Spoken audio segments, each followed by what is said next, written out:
Assalamu alaikum warahmatullahi wabarakatuh. In the name of Allah, the most gracious, most merciful Lord, of all praise and thanks due to Allah. My dear friends, today I will discuss about the first Muslim female Sufi saint. Her name is Rabia al-Basri. Rabia al-Basri was a female Muslim Sufi saint, considered by some to be the first true saint in the Sufi tradition. She was born between 95 and 99 Hijri in Basra, Iraq. She was born in a poor but respected family. Rabia's parents were so poor that there was no oil in house to light a lamp, nor a cloth even to wrap her with. Her mother asked her husband to borrow some oil from a neighbor. He went to the neighbor doors and returned home empty hand. After the death of her father, a severe famine arose in Arabia, and all her sisters separated, while she fell into the hands of robbers. The chief of the robber took Rabia captive and sold her in the market as a slave. When a stranger approached her in the street one day, she became frightened and tried to flee but fell in the dust.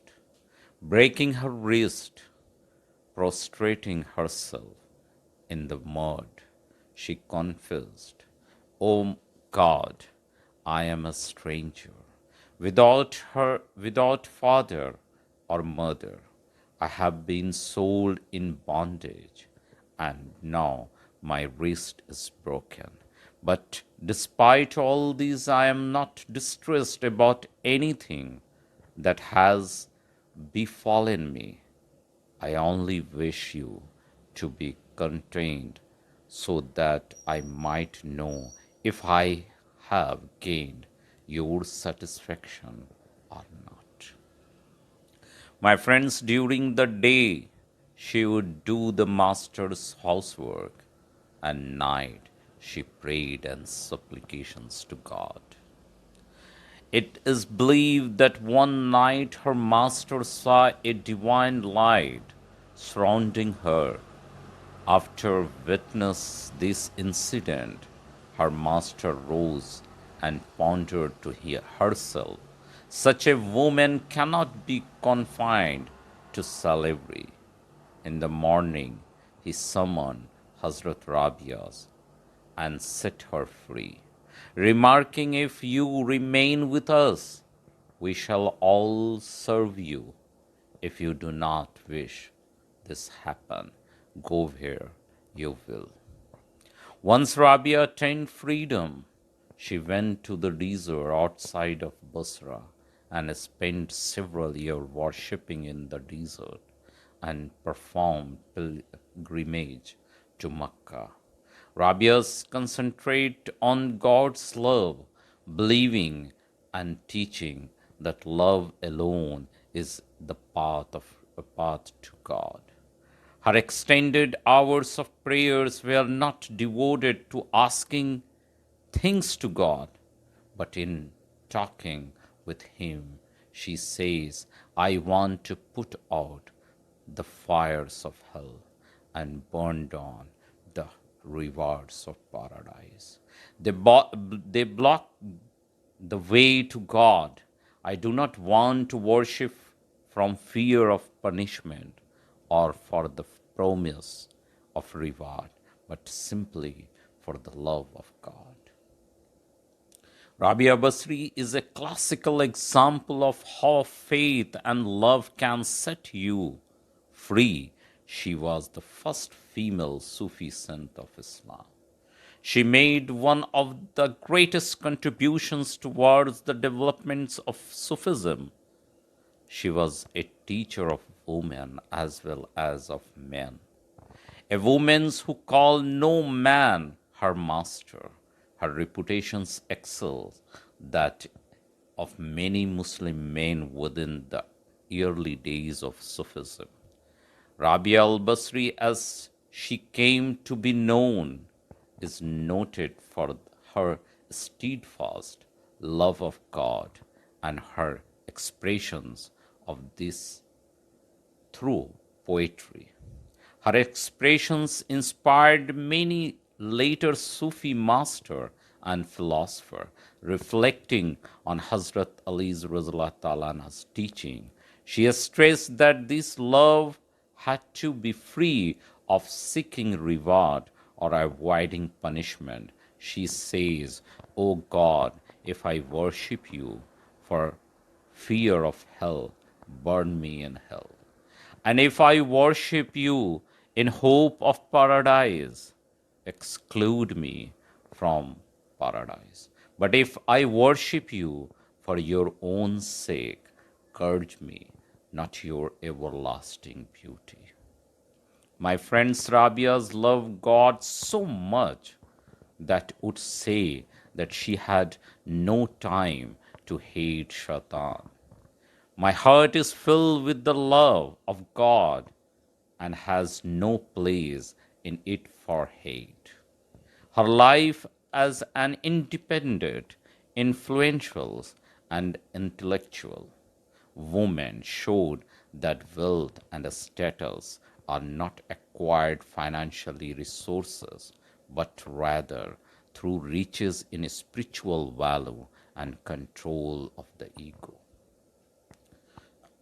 One needs not to be a man or rich to therefore have a higher status in the eyes of God.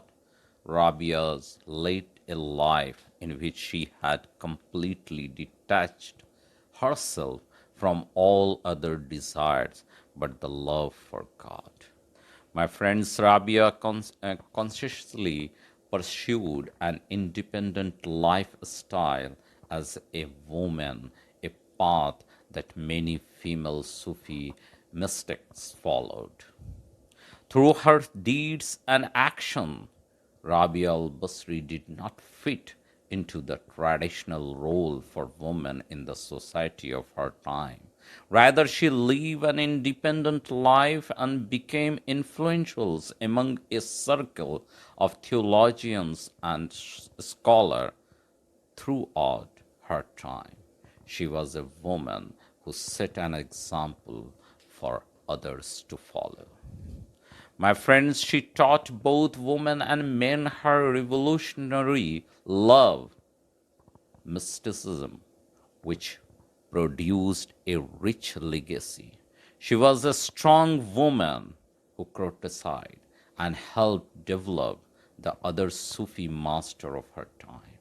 She paved the way for later female saints, and she reached a state which all Sufis strive for through the distractions of her nerves means ego. Rabias lived a free life, retaining full control and legal autonomy with respect to herself, in that she is neither wife nor slave nor under any male authority. My friend, she had many offers of marriage, one even from the Amir of Basra. She refused them as she had no time in her life for anything other than God. One day the Prophet Muhammad sallallahu alaihi wasallam asking her in a dream whether she loved him, she replied, O Prophet of Muhammad sallallahu alaihi wasallam, who is there who does not love thee?